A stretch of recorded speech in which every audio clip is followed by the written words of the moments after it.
Dear esteemed guest, my name is Lata Palnipan. I am a professor of medicine at Stanford and founder of the Center for Asian Health, Research, and Education. It is with great honor that I welcome you all today to the Stanford Health Library and Stanford Center for Asian Health, Research, and Education Community Partnership Conference. Since its founding in 2018, CARE has continued its commitment to research, education, and community empowerment. In 2019 and 2020, CARE provided seed grants to over a dozen researchers investigating topics ranging from gastric cancer to pharmacogenetic differences to maternal health. CARE has recently established a much needed journal for Asian health to fill gaps in knowledge of Asian health burdens and solutions. Other CARE collaborations include both domestic and international partnerships, including Arogya World, the South Asian Heart Center, the Asia Pacific Fund, and the Rutgers Institute for Aging Research. CARE has partnered with the international universities to establish an enrichment program for the study of Asian health. I will put the web link for CARE in the chat so you can explore more about our programs to benefit Asian health. In light of recent events in Atlanta, and as a member of the Asian community, I am extremely saddened about the increasing anti-Asian hate and discrimination events that we have experienced in our country. I would like to take this moment to take a brief moment of silence to recognize the victims of this tragedy.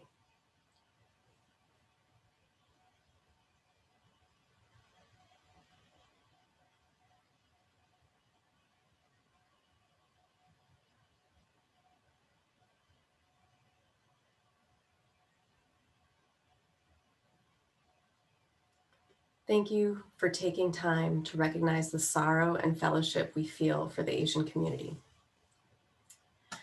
Today's virtual program will allow us to advance Stanford's goal of increasing health and wellness in our local communities. I am so thrilled that today's online platform will allow you to meet one of the most preeminent faculty at Stanford, Dr. Joo Ha Hwang. Dr. Hwang is the Director of Strategy for the Stanford Center for Asian Health, Research, and Education. Dr. Hwang received his bachelor's degree from the University of Illinois in electrical engineering. He then received his MD degree from the University of Chicago and his PhD in bioengineering from the University of Washington. He did his residency in internal medicine and fellowship in gastroenterology at the University of Washington and was a faculty member until 2017 there. We have been very fortunate to lure him to Stanford since then. He has recently been and regularly selected as one of our country's top doctors by national publications. In addition to his clinical activities, Dr. Hwang is interested in medical device innovation and has been a leader in using ultrasound technology for treatment of cancer. He is the principal investigator of National Institutes of Health Studies and has published over 100 papers and abstracts. His research group is working across molecular, clinical, and big data levels to develop early detection systems for cancer. He also dedicates himself to improve public policy in cancer and has held national leadership positions in medicine over many years. Dr. Hwang specializes in early detection of cancers and is a highly skilled endoscopist. He will share some images from his specialized clinical work today. He is a beloved teacher and gifted presenter. I am delighted that he has joined us today. Please join me in giving him a warm welcome to our virtual stage. Thank you very much, Lata. Appreciate the very kind introduction and echo your remarks about the current status of the country and really hope for unity and healing.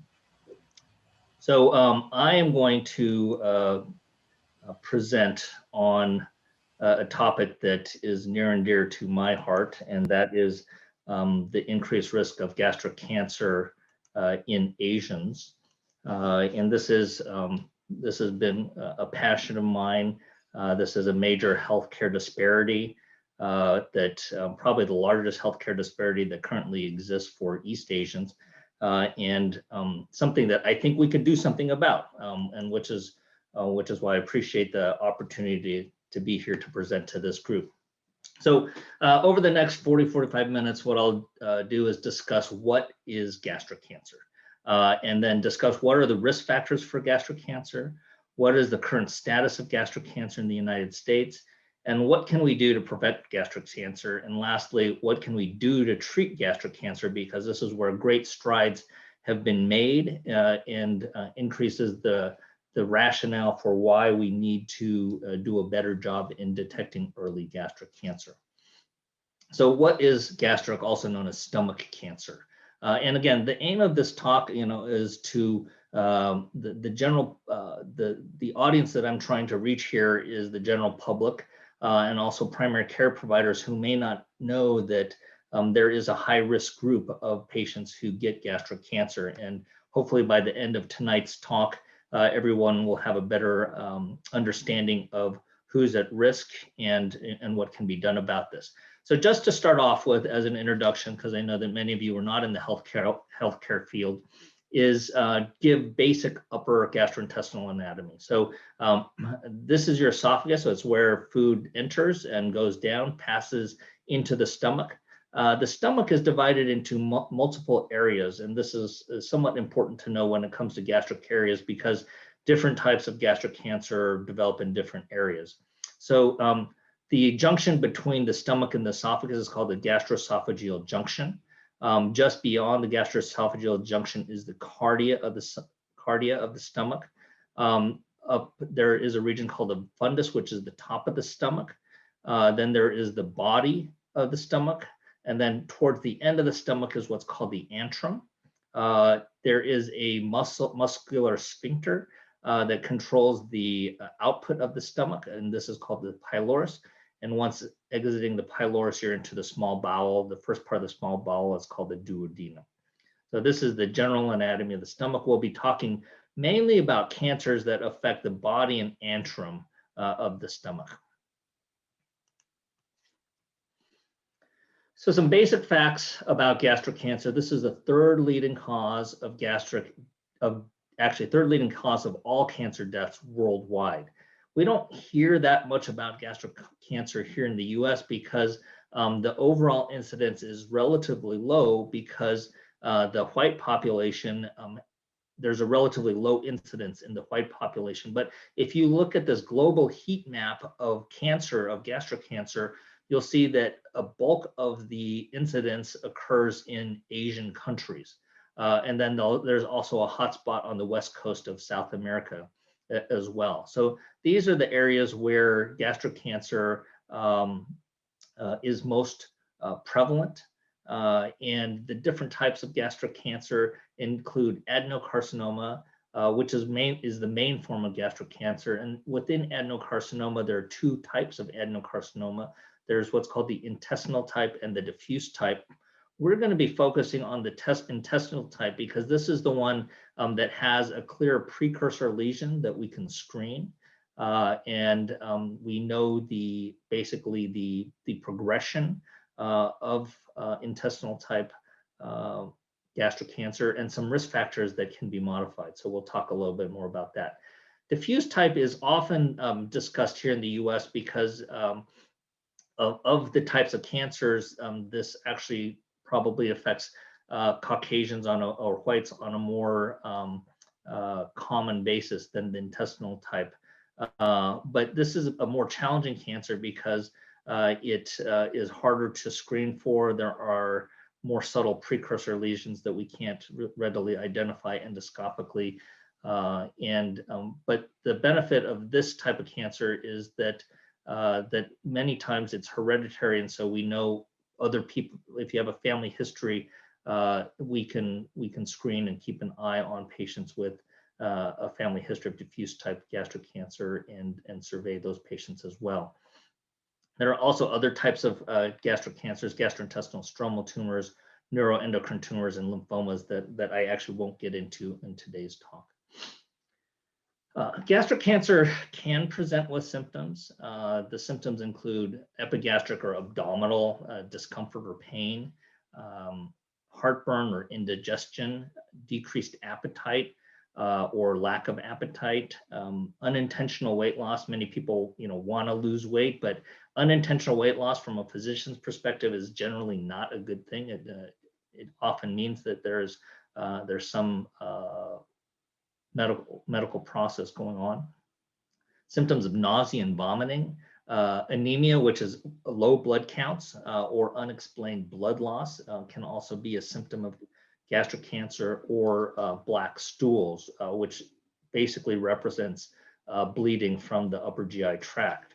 The problem is that early stage gastric cancer is asymptomatic. So these symptoms of gastric cancer are of late stage. So this is when it's often too late, where surgery won't benefit the patient. In order to improve survival and improve outcomes of gastric cancer, we need to identify cancers at an early stage, very similar to any other types of cancer you can think of. Breast cancer. The reason that outcomes for breast cancer are much better now is that we offer screening mammograms, and we can identify breast cancer early, at which time, at a point where it can actually be cured. So that's the same thought with gastric cancer. One of the main causes for gastric cancer is thought to be this bacteria called Helicobacter pylori. This is what we call a gram-negative bacterium. The identification of this particular organism actually won the Nobel Prize in medicine and biology several years ago. It is thought to be the most important etiologic or causative agent for something called atrophic gastritis, which is chronic inflammation of the gastric wall that leads to thinning of the gastric wall. That then leads to something called gastric intestinal metaplasia. Intestinal metaplasia is where normal intestinal type cells, so small intestinal type cells, grow in an abnormal location. So normally intestinal type cells shouldn't be found in the stomach, but if a person develops atrophic gastritis and there isn't, and what atrophic gastritis will do is it'll decrease the acid in your stomach. So then other types of cells can repopulate the stomach, including intestinal type cells. This is significant because this is the precursor to going on to cancer, and this is the lesion that we can screen for. So Helicobacter pylori is classified as a type 1 carcinogen by the World Health Organization and is thought to be responsible for up to 75% of all gastric cancers worldwide. So how does gastric cancer develop? And this, again, is for intestinal type adenocarcinoma. You have a normal stomach, and it gets infected with H. pylori or other chronic inflammatory processes like autoimmune gastritis, which is another autoimmune process where antibodies attack the lining of the stomach. That will cause chronic inflammation of the stomach, and that will lead to atrophic gastritis or thinning of the lining of the stomach, and then intestinal metaplasia. If this persists, then it will then progress on to what's called dysplasia and then cancer. So gastric cancer will develop. So the thought is that really to prevent gastric cancer, we need to block this here. So to treat H. pylori and prevent it from developing into cancer. So there are several steps that we can intervene on here, and I'll talk about that a little bit more as we go on.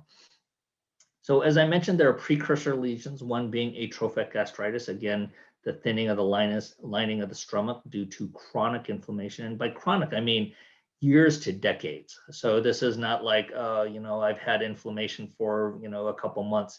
You're not going to develop atrophic gastritis in a couple months. This takes years to decades of chronic inflammation. And again, the culprit is usually Helicobacter pylori infection. So after that atrophic gastritis has developed, then the gastric intestinal metaplasia can take footing. They're almost like weeds, that can grow within atrophic gastritis, and that then changes the lining of the stomach, which is again the mucosal layer, the layer that coats the surface of the stomach. If you develop intestinal metaplasia, this increases your risk of gastric cancer by 6 to 8-fold. So it increases your risk of gastric cancer substantially.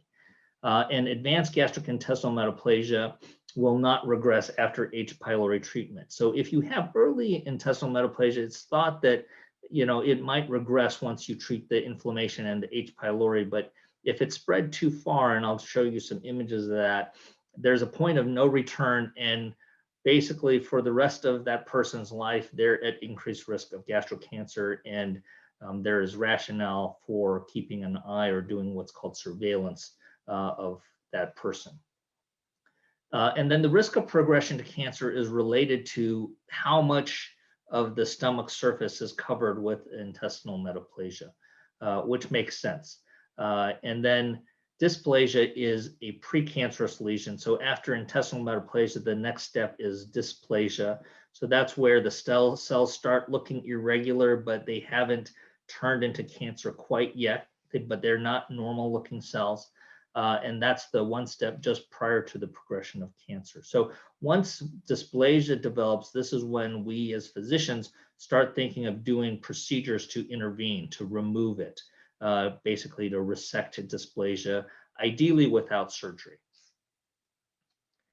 A comment in terms of the racial distribution of intestinal metaplasia. I did this study before coming to Stanford when I was at the University of Washington. And what we did was we looked at a period from 1999 to 2014, and we looked at all endoscopies that were performed in the entire UW system. And basically the pie chart on the left shows the demographics, basically the racial distribution of patients who underwent endoscopy. And this basically parallels the racial distribution of the city of Seattle. So a majority are still non-Hispanic white. There is a significant percentage, but not a huge percentage, of Asian Pacific Islanders at 7%, 9% African American, and 4% Hispanic. However, if you look at all patients in our system who had gastric intestinal metaplasia, there was a disproportionate number of patients who were of Asian or Pacific Islander descent.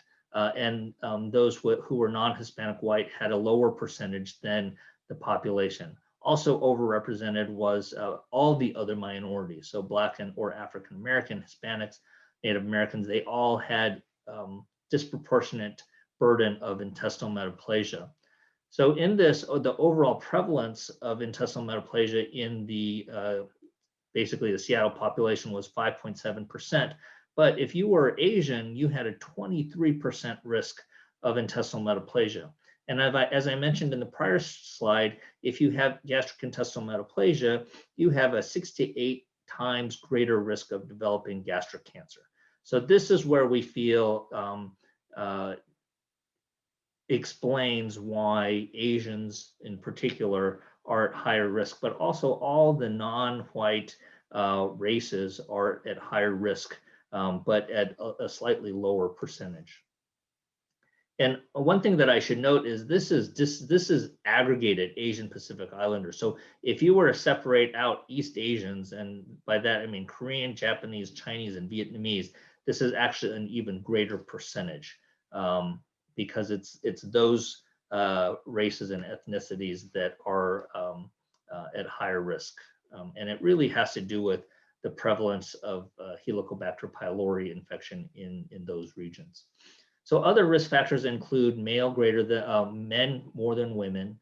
The risk increases with age, with most patients who diagnosed at over 50 years of age. Race and ethnicity, as I already mentioned, there's the greatest risk in East Asians, but literally all races and ethnicities have a greater risk compared to the non-Hispanic white, almost at least double, but in certain populations, it's over 10 times. Diet is thought to be a contributor, although not a major contributor. High salt intake is thought to be a major contributor. And the reason for this was, in the US and in Scandinavia, gastric cancer used to be very common.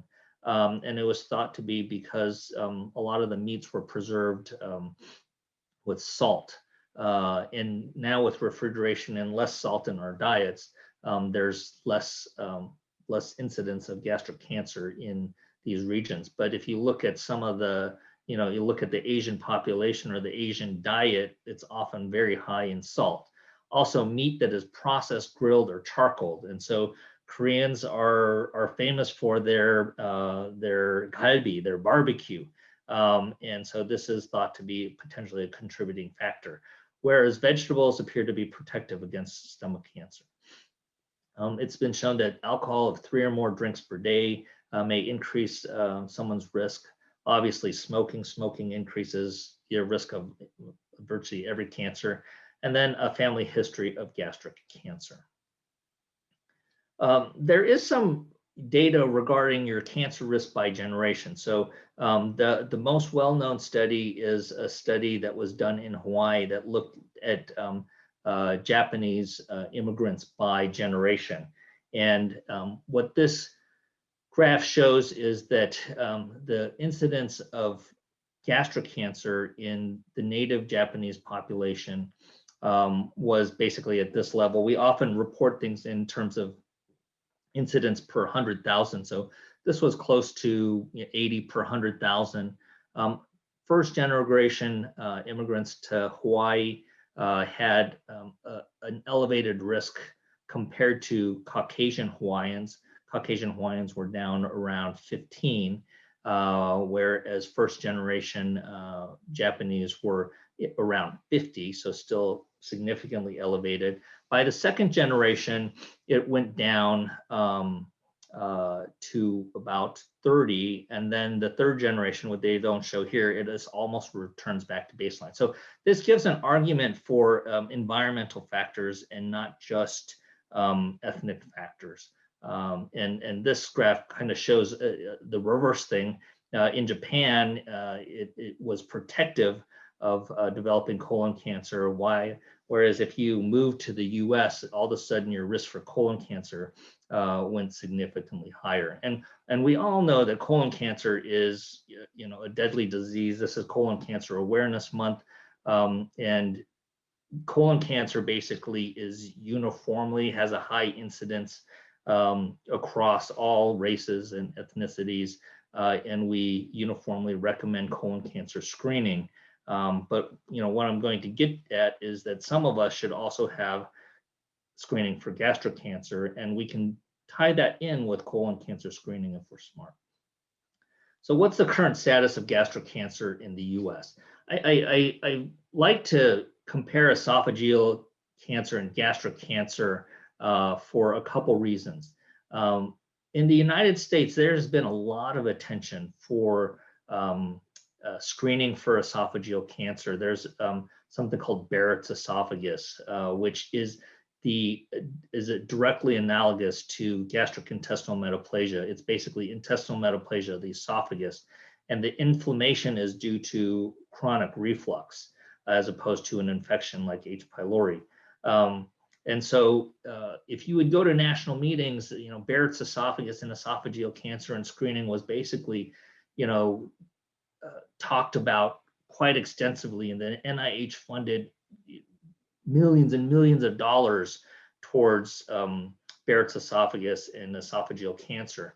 But if you look at the incidence of esophageal and gastric cancer and compare that in 2019, gastric cancer, actually, there were 10,000 more cases of gastric cancer than esophageal cancer. But no one ever really recommends gastric cancer screening.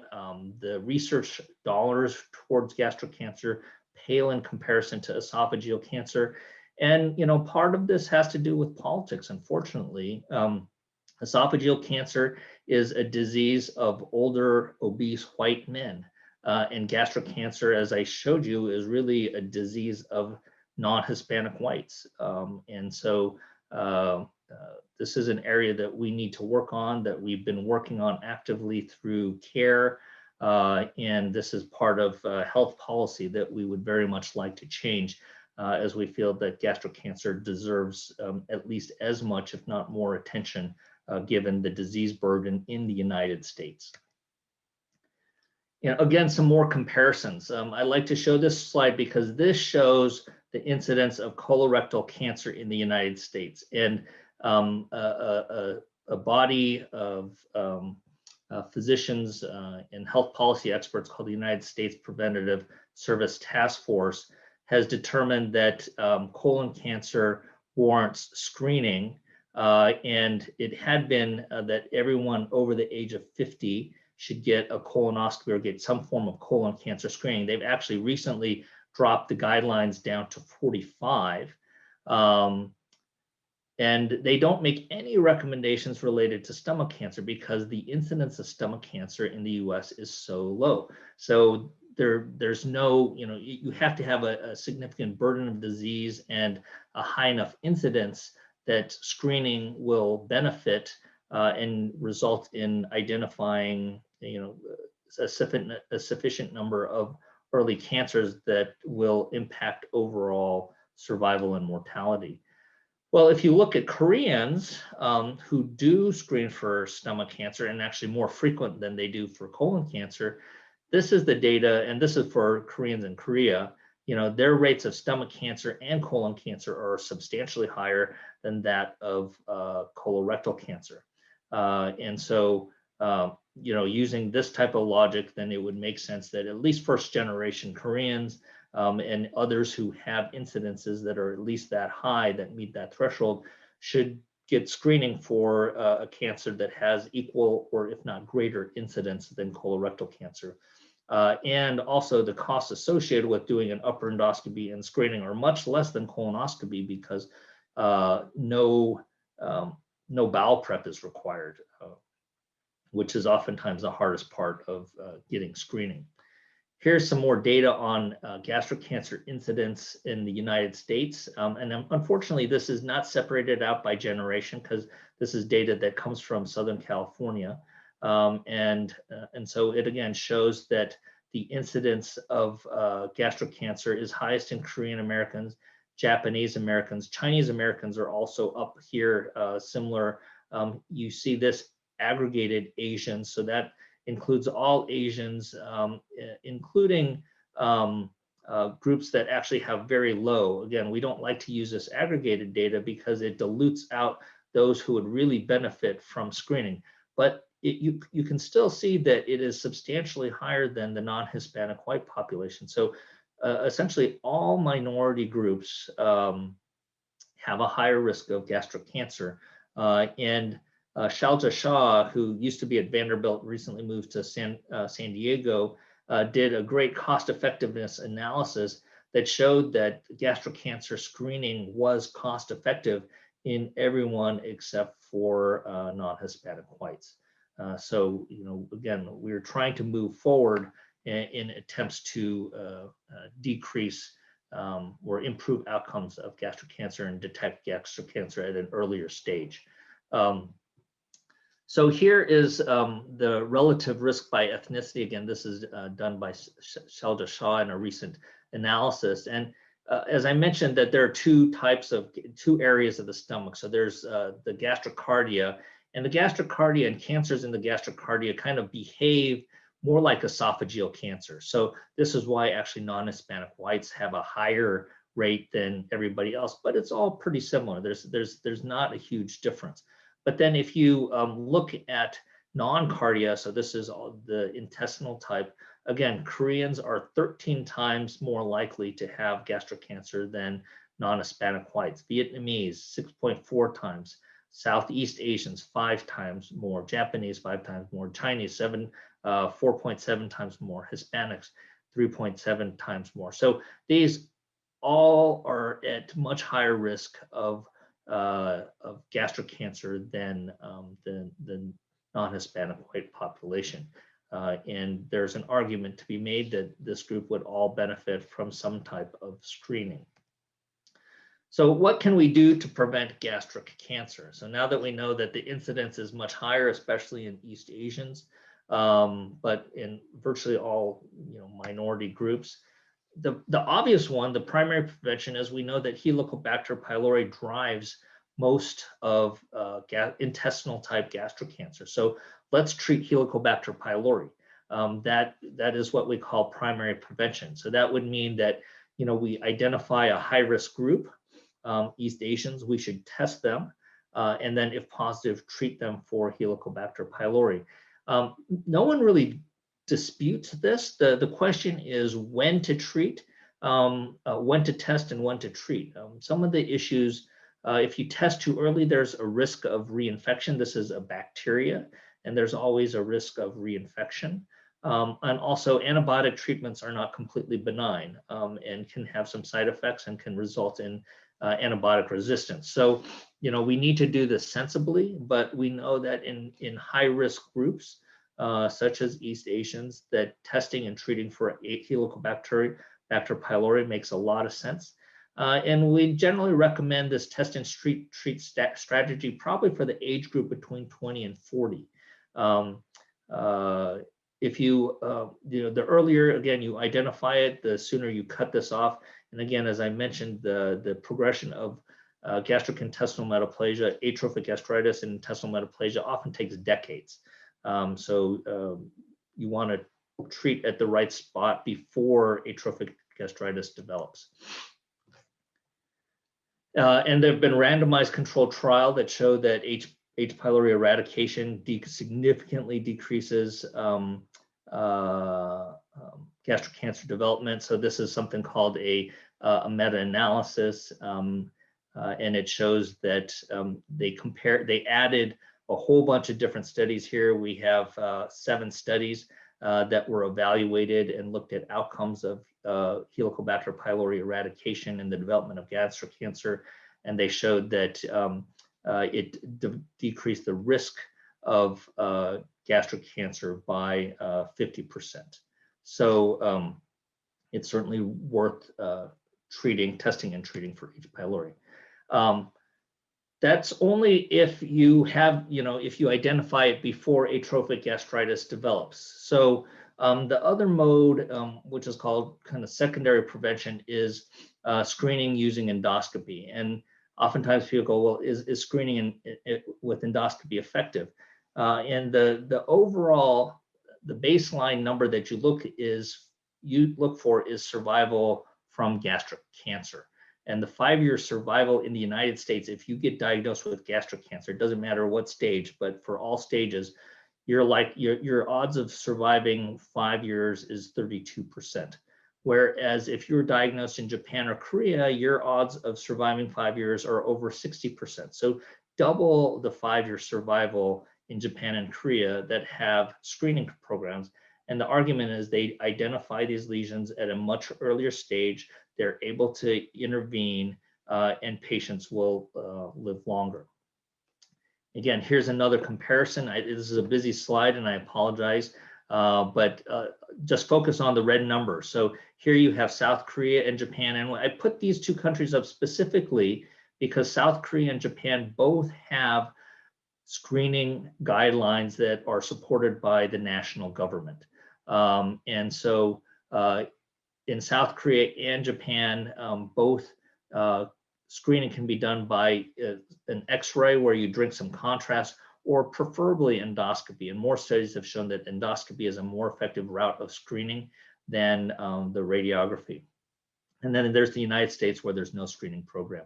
The ones that I want you to look at are the percentages that are diagnosed at what we call localized or an early stage. In South Korea, 51% of gastric cancers are diagnosed in early stage, Japan 48%, and then the United States only 28%. And that's because we don't screen. If you don't screen, what we're doing is we're diagnosing patients who are often symptomatic. And as I mentioned before, once you've developed symptoms, you're at a later stage. So these patients are at a later stage. And then if you look at the 5-year survival for all stages, 67% for South Korea, 65% for Japan, and only 32% for United States. So as a physician, I think it's embarrassing that the United States has survivals that are so poor, but it's also an opportunity because there are clearly things that we can do and we can intervene on that we have yet to do. Again, more data to show whether or not screening is effective. 5-year survival, as I mentioned, for South Korea and Japan in the 60% range, Western Europe and the US in the, in the high 20, low 30s. Percentage of gastric cancers diagnosed at localized stage in the 60% range in South Korea and Japan, and again, in the low 20% range in the United States and Western Europe, which do not have screening recommendations. So I would say that this data is pretty convincing that screening is effective. And it again makes sense that if you were to screen asymptomatic individuals and identify early gastric cancers, you're more likely to be able to make an impact because you're going to identify these at an earlier stage. Again, more data. This is again longitudinal data comparing Korea and Japan, where the US has done nothing. So the rate of early gastric cancers that we've identified has kind of sat at about 24%. In 2002, Korea initiated a screening program with endoscopy, and you can see that they have steadily improved the rate of diagnosing cancers at an early stage, to the point in 2016, 73% of all gastric cancer diagnoses were at an early stage where we can intervene on. And I'll talk about the interventions in just a little bit. I mentioned gastrointestinal metaplasia. Here's some more detail if you're curious. Again, this is a precancerous lesion for gastric cancer. As I mentioned, high incidence in Eastern Asia, also Eastern Europe and South America. It increases the risk 6 to 8-fold for gastric cancer.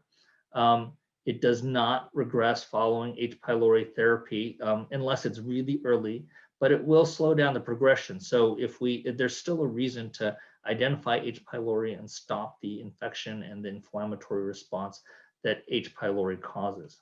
And then there's some additional risk factors. Basically, the most important one is how extensive the intestinal metaplasia is. So there is a society called the American Society for Gastrointestinal Endoscopy, which is one of the main GI societies in the US, who has guidelines, but they're very obscure. And they actually state, we suggest screening endoscopy for gastric cancer in new US immigrants from high-risk regions around the world, such as Korea, Japan, China, Russia, and South America, especially if there's any family history of gastric cancer in a first-degree relative. My advice was that if you come from a country that's red, you should get endoscopy. You're at higher risk, and you should be tested for H. pylori. And again, that is most of Asia. Here's some endoscopic videos. I have to go to. This is an endoscopy. This is what we call white light. This is what the stomach looks like. We can then use a special filter called narrowband imaging. It's a different light source. And see the splotchy area right here? This is atrophic gastritis with intestinal metaplasia right here. The stomach should just be this kind of pale blue appearance. This is all abnormal right in there. And you can see kind of a clear line of demarcation. So this is the antrum. And this patient has quite extensive intestinal metaplasia because it covers the entire antral region and part of the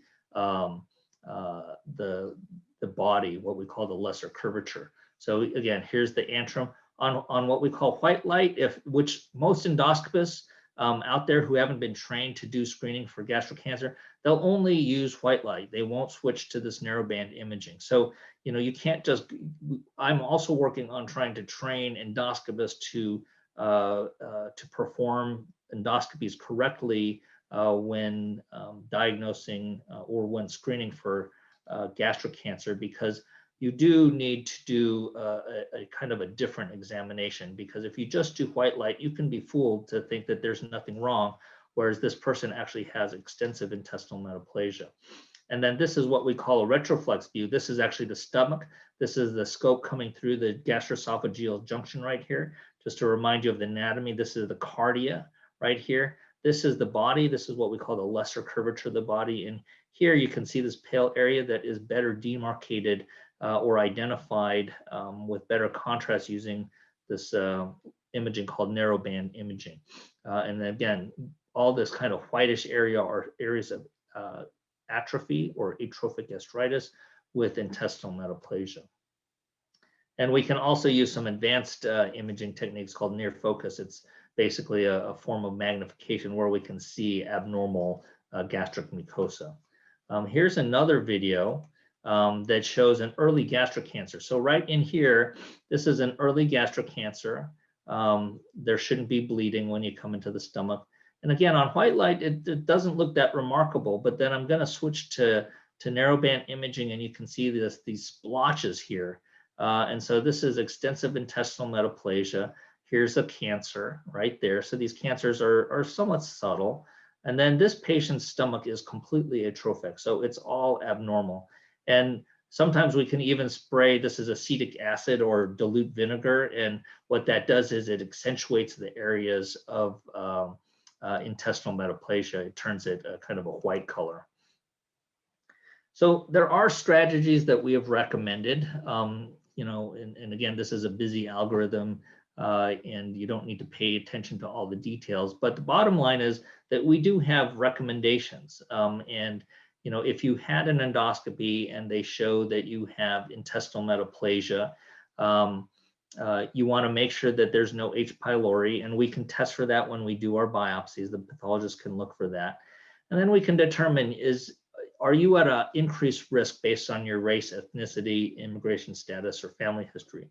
And if you are, then we should do surveillance. No matter what, we should be surveilling you because you are at higher risk. If you are not in a high-risk group, then you don't necessarily need surveillance, but you may benefit from it if you have extensive intestinal metaplasia. Because again, Caucasians and those at lower risk still do get gastric cancer, just at a much lower incidence. So this all gets to, why do we want to detect it early? Well, because there are ways that we can treat it without surgery. And this is one of the reasons that I was actually recruited to Stanford, was that there are a few endoscopists or interventional endoscopists or endoscopic surgeons that can take out gastric cancer and other types of lesions just through the endoscope, so not requiring surgery. Because in even 5-10 years ago, patients with early gastric cancer still had to have big gastric cancer surgeries. But these days, we learned this technique. This was developed in Japan and kind of perfected in Asia, and many of us have gone to Asia to learn this technique. And obviously Asia, because they have a high incidence of gastric cancer, this is where they're doing a majority of these procedures. But it's becoming more and more common here in the United States. It used to be that there were only literally a handful of us that did it. Now, there's probably around 100 physicians in the country that potentially do this procedure. And again, this is done endoscopically without surgery and has similar long-term survival as surgery. So here's an example of another early gastric cancer. Again, these lesions aren't huge and bulky. We mark the lesion and then we can kind of use, we do a delicate dissection so that we don't perforate the wall of the stomach, and we basically peel off there's basically 3 layers of the stomach, and we peel off the first layer of the stomach through the second layer, and we leave the third layer, which is the muscle layer, intact. So this is the muscle layer. And I'm just going to show a brief video of this procedure. So again, another early gastric cancer here in the body of the stomach. We can use some cautery. This is all done through a scope that is the diameter of your finger. Goes through your mouth, and this is done, under anesthesia. So the patient is asleep during this procedure, doesn't feel anything. And the beauty of this is that since there are no incisions, there's usually very minimal pain or discomfort following this procedure. And oftentimes patients go home the same day. So we inject some solution, and what this does is that it spreads out the middle layer called the submucosal layer. And we dissect out this layer very carefully, and literally it's like fiber by fiber. It's a very tedious process, but we're able to dissect this out. You can see these white fibers are muscle, and so we don't want to go through that. But we just use these what we call knives. There's basically just metal, sharp metal wires that we conduct electricity through. This is a clip that we're using because we can't get our hand in there to retract. So I use a clip in there, and this is some string, and we use a pulley method to try and retract this tissue so that I can have a better view of my dissection plane. So we have to be creative. One of the challenges here is that a lot of the device companies haven't innovated in the space because the volume hasn't been there yet. Fortunately, we have more and more innovation that's going on, and so there are newer tools that help us with this very difficult procedure. But this procedure can take several hours and can be quite tedious. But literally, we're just peeling this cancer off of the wall of the stomach without creating a full thickness hole or perforation. And so we're able to remove a large specimen. This is kind of the last cut. And I'll show you quickly what the resected specimen looks like. Here, we have what are called coag graspers, so we can prevent bleeding. And then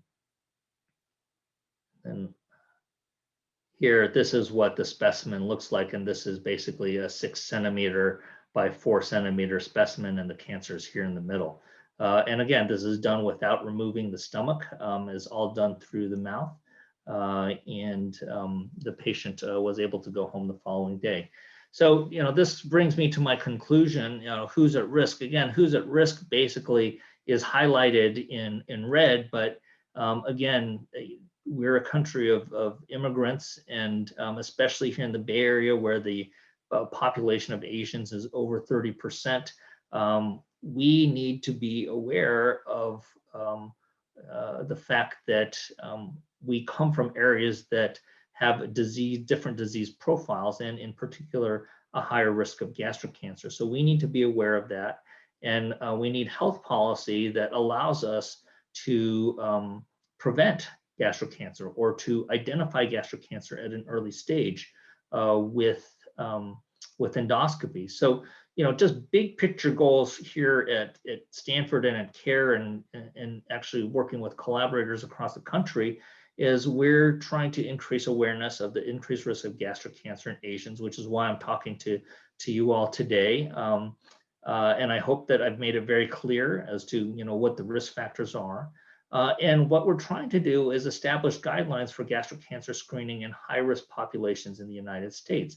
And there is a body called the United States Preventive Service Task Force who make the guidelines for preventive care for the United States. And the significance of that is that if guidelines are made, for example, colon cancer screening guidelines are made by this organization, basically it forces insurance companies and Medicare to have this as a covered procedure without the need for a deductible payment. So, a lot of immigrants are small business owners with high deductible insurance.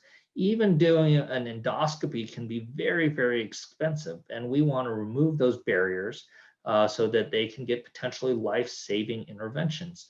And so this is our mission through CARE and through what's called the Asian American Stomach Cancer Task Force. So we're working hard to try and bring this to the USPSTF to get recommendations for the high-risk people here in the United States. So key points from this talk: basically, all non-whites are at higher risk of gastric cancer.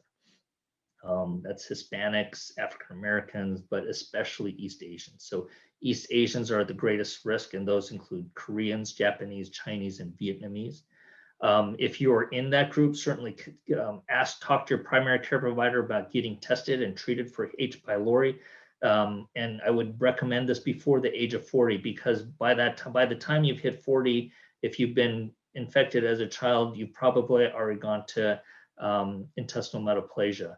And then I suggest that you talk with your primary care provider about getting an upper endoscopy with a screening colonoscopy at the age of 45 or 50, but get it sometime to see, especially if you've had Helicobacter pylori. If you've had Helicobacter pylori infection, I would strongly recommend that you get an endoscopy at the age of 40.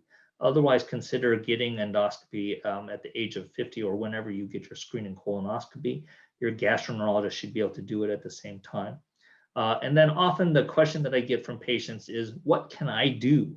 And again, dietary changes have minimal impact, but certainly a healthy diet and lifestyle, as I mentioned, avoid excessive consumption of alcohol, don't smoke, exercise. Those are all things that contribute to overall health and do decrease the risk of gastric cancer. So these are all things that you can do, but really significant interventions include testing and treating for H. pylori and then getting an endoscopy for screening and surveillance purposes. And if you have intestinal metaplasia, you should get surveillance endoscopies. So every 2 to 3 years, you should get surveillance endoscopies to make sure that that doesn't progress onto cancer.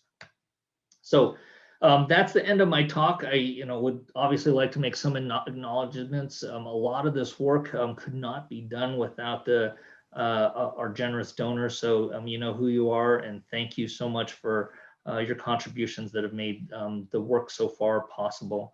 Again, I'm grateful to Stanford Center for Asian Health Research and Education Care. Provides a vital platform to make this visible to the national community. The Department of Medicine and the Division of Gastroenterology and Hepatology have been very supportive of this. The Asian American Stomach Cancer Task Force, which was started several years ago, that I now chair, was integral in making this visible, and so I thank them. And then the participants of the 2020 Gastric Cancer Summit at Stanford, which I think this summit made a huge leap forward towards the realization of creating national health policy for gastric cancer, and also impacted funding from the NIH. So save the date. Our next gastric cancer summit will be in person or without, hopefully, as long as things continue on this path, it'll be March 10th to 11th in 2022 on Stanford campus, and I hope that you are all able to attend. So with that, thank you very much. Appreciate your attention, and I can field some calls, field some questions. Thank you, Dr. Hwang. So we have had lots of activity in the Q&A, and the questions were very complex, and I was able to answer some of them. And but I will start with the question that is asked by Scott Nash. Thank you. Hi, Scott. I know Scott. So Scott asks, for asymptomatic individuals that may be at high risk based on family history and ethnicity, do you recommend endoscopy or H. pylori testing, and in which order? It depends on the patient's age, but if the patient is 40 years or older, I would just go straight to an endoscopy, because we can also test for H. pylori and do the necessary biopsies to assess for intestinal metaplasia all at the same time. So that would be my recommendation, especially given a family history. If they're of Asian descent, then it's pretty straightforward. And I know, Dr. Hwang, you have talked in other settings about difficulty of obtaining insurance reimbursement for upper endoscopy. Any hints or clues?